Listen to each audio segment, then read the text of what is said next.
ಇನ್ನು ವಿಜಯಪುರದಲ್ಲಿ ಕಬ್ಬು ಬೆಳೆಗಾರರು ಇಂಡಿ ಶಾಸಕ ನಡುವೆ ಜಟಾಪಟಿಯಾಗಿದೆ. ಭೀಮಾಶಂಕರ ಸಕ್ಕರೆ ಕಾರ್ಖಾನೆ ಬಳಿ ಶಾಸಕ ಹಾಗೆ ರೈತರು ವಾಕ್ಸಮರ ಆಗಿದೆ. ಇಬ್ಬರ ನಡುವೆ ಕಾರ್ಖಾನೆ ಮಾಲೀಕ ಶಾಸಕ ಯಶವಂತರಾಯಗೌಡ ಪಾಟೀಲ ಧರಣಿ ನಿರತರನ್ನ ರೈತರಲ್ಲ ಅಂತ ಇಂಡಿ ಶಾಸಕರು ಆಕ್ರೋಶವನ್ನು ವ್ಯಕ್ತಪಡಿಸಿದ್ದಾರೆ. ಯಾರೆಲ್ಲ ಧರಣಿ ಮಾಡ್ತಾ ಇದ್ದಾರೆ ಅವರೆಲ್ಲರೂ ಕೂಡ ರೈತರಲ್ಲ, ಯಾರೂ ರೈತರಲ್ಲ ಅಂತ ಗೊತ್ತಿದೆ. ನಿಮಗಿಂತ ಹೆಚ್ಚಾಗಿ ಕಬ್ಬು ಬೆಳೆಗಾರರನ್ನ ನಾನು ಸೇರಿಸ್ತೇನೆ. ನಾಳೆ 10,000 ಜನರನ್ನ ಕರೆತಂದು ಕಾರ್ಖಾನೆ ಆರಂಭಿಸ್ತೀನಿ. ಪ್ರತಿಭಟನಾಕಾರರ ಮುಂದೆ ಆಕ್ರೋಶ ಭರಿತರಾಗಿ ಶಾಸಕರು ಮಾತನಾಡಿದ್ದಾರೆ. ಈ ಸಂದರ್ಭದಲ್ಲಿ ಹೋರಾಟಗಾರರು ಹಾಗೆ ಶಾಸಕರ ನಡುವೆ ಜಟಾಪಟಿಯಾಗಿದೆ.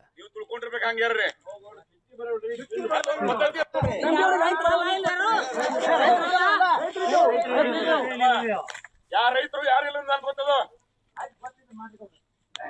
ಮಾಡ್ಲಾರ್ದ ಇಲ್ಲಿ ಓದಿತ್ತು ಕೊಡಿನಿ. ನಾವ್ ಮಾತಾಡ್ದ ಅಂದ್ರೆ ಅದು ಜೀವ ಕೊಟ್ಟು ಮಾಡುವ ಮನುಷ್ಯ ಇದೀನಿ. ನೀವು ತಿಳ್ಕೊಂಡಿರ್ಬೇಕು ಹಂಗ್ಯಾರ್ರಿ.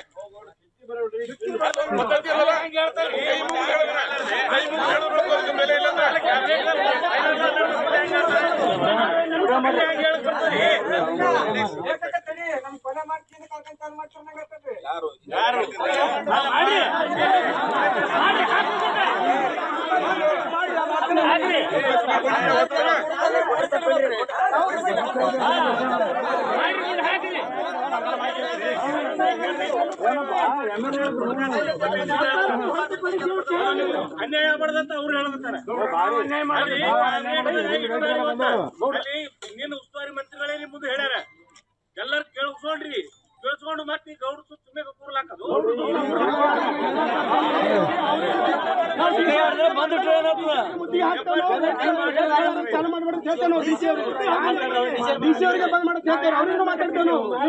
ನೀವು ನಂದಿ ಶುಗರ್ದವ್ರಿಗೆ ಹೆಂಗ್ ಚಾಲು ಮಾಡಲಿಕ್ಕೆ ಪರ್ಮಿಷನ್ ಕೊಟ್ಟಿದ್ರಿ ನಾವು ಕೇಳ್ತೇವೆ. ಡಿಸಿ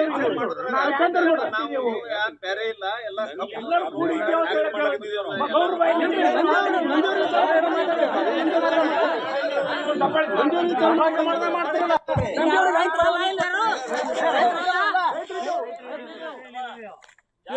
ರೈತರು ನಡೆಸ್ತಾ ಇರುವಂತಹ ಹೋರಾಟ ಮುಂದುವರಿತಾ ಇರುವಂತದ್ದು. ಸಾಕಷ್ಟು ಬೇಡಿಕೆಗಳನ್ನ ಇಟ್ಕೊಂಡು ರೈತರು ಹೋರಾಟವನ್ನ ಮಾಡ್ತಾ ಇದ್ದಾರೆ. ಪ್ರಮುಖವಾಗಿ ಒಂದು, ಬೆಂಬಲ ಬೆಲೆಯನ್ನ ಸರ್ಕಾರ ನಿಗದಿಪಡಿಸಬೇಕು ಅನ್ನೋದು ಪ್ರಮುಖವಾದಂತಹ ಬೇಡಿಕೆ. ಮತ್ತೊಂದು ಕಡೆ ರೈತರಿಗೆ ಕೊಡಬೇಕಾದಂತಹ ಬಾಕಿ ಹಣಗಳೇನಿದ್ದಾರೆ, ಈ ಸಕ್ಕರೆ ಕಾರ್ಖಾನೆಗಳಿಗೆ ಕಬ್ಬನ್ನ ಹಾಕಿರುವಂತದ್ದು, ಆ ಕಬ್ಬಿಗೆ ಬರಬೇಕಾದಂತಹ ಬಾಕಿ ಮೊತ್ತ ಏನಿದೆ ಅದನ್ನ ಕ್ಲಿಯರ್ ಮಾಡಬೇಕು ಅನ್ನೋದು ರೈತರ ಮತ್ತೊಂದು ಪ್ರಮುಖವಾದಂತಹ ಬೇಡಿಕೆ. ಸಾಕಷ್ಟು ಜನ ತಾವು ಬೆಳೆದಿರುವಂತಹ ಕಬ್ಬನ್ನ ತೆಗೆದುಕೊಂಡು ಹೋಗಿ ಸಕ್ಕರೆ ಕಾರ್ಖಾನೆಗೆ ಹಾಕಿರ್ತಾರೆ. ಆದರೆ ಕಾರ್ಖಾನೆಯವರು ಹಣ ಕೊಟ್ಟಿರೋದಿಲ್ಲ. ಆ ಹಣವನ್ನ ವಾಪಸ್ ಕೊಡಬೇಕು, ನಮಗೆ ಬರಬೇಕಾಗಿರುವಂತಹ ಬಾಕಿ ಮೊತ್ತವನ್ನ ನಮಗೆ ಕೊಡಿಸ್ಬೇಕು ಅನ್ನೋದು ರೈತರ ಮತ್ತೊಂದು ಪ್ರಮುಖವಾದಂತಹ ಬೇಡಿಕೆ ಇರುವಂಥದ್ದು. ಇನ್ನು ಸಕ್ಕರೆ ಕಾರ್ಖಾನೆಗಳ ಮುಂದೆ ಕೂಡ ರೈತರು ಪ್ರೊಟೆಸ್ಟ್ ಮಾಡ್ತಾ ಇದ್ದಾರೆ. ವಿಜಯಪುರದಲ್ಲಿ ಕಬ್ಬು ಬೆಳೆಗಾರರು ಹಾಗೂ ಇಂಡಿ ಶಾಸಕರ ನಡುವೆ ಇದೇ ವಿಚಾರಕ್ಕೆ ಸಂಬಂಧಪಟ್ಟಂತೆ ಜಟಾಪಟಿಯಾಗಿದೆ. ಭೀಮಾಶಂಕರ ಸಕ್ಕರೆ ಕಾರ್ಖಾನೆ ಬಳಿ ಶಾಸಕರು ಹಾಗೆ ರೈತರ ನಡುವೆ ವಾಕ್ಸಮರ ಆಗಿದೆ. ಕಾರ್ಖಾನೆ ಮಾಲೀಕ ಶಾಸಕ ಯಶವಂತರಾಯಗೌಡ ಪಾಟೀಲ ಸ್ಥಳಕ್ಕೆ ಬರ್ತಾರೆ. ಈ ಸಂದರ್ಭದಲ್ಲಿ ರೈತರು ಪ್ರತಿಭಟನೆ ಮಾಡ್ತಾ ಇರೋದನ್ನ ನೋಡಿ ರೈತರ ವಿರುದ್ಧ ಆಕ್ರೋಶವನ್ನ ವ್ಯಕ್ತಪಡಿಸ್ತಾ ಇದ್ದಾರೆ.